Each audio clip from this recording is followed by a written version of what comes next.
అందరికీ జైభీం.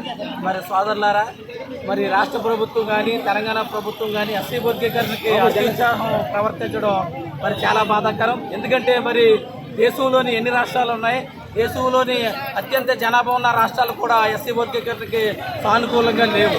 ఈరోజు దళిత పార్టీలుగా ఉన్న బీఎస్పీ కానీ మిగతా పార్టీ రామరాజ్యాత పార్టీ కానీ ఈ పార్టీలన్నీ కూడా ఎస్సీ వర్గీకరణకి వ్యతిరేకంగా ఉన్నాయి. ఎందుకంటే జనాభా నిష్పత్తి ప్రకారంగా మరి జనాభా నిష్పత్తి వర్గీకరణ శాతం మన రిజర్వేషన్ పెంచాలే తప్ప మరి ఉన్న రిజర్వేషన్లోనే మరి పుట్టుపరిచే విధంగా దళితుల మధ్య స్విచ్ పెట్టి ప్రభుత్వాలు పప్పం గడుపుకోవడం చాలా బాధాకరం. దళితులకి ఈ దేశంలో కానీ రాష్ట్రంలో కానీ ఎటువంటి అభివృద్ధి లేదు, అభివృద్ధి అడుగుతామేమో అని దళితుల మధ్య స్విచ్ పెట్టి మా ఐక్యతని దెబ్బతీస్తున్నారని మేమందరం మరి ఈ మొట్టకథతో చెప్పడం జరుగుతుంది. మేము మాత్రం ఈ వర్గీకరణ పూర్తిగా వ్యతిరేకిస్తున్నాం. ఈ జైపీ మాల్మాడ తరఫున ఈ పోరాటానికి సిద్ధంగా ఉంటున్నాం. త్వరలోనే రాష్ట్ర వ్యాప్తంగా ఏ పిలుపునిస్తే ఆ పిలుపుకి వర్గీకరణకు వ్యతిరేకంగా పోరాటం చేస్తామని తెలియజేస్తూ జై భీమ్, జై భీమ్.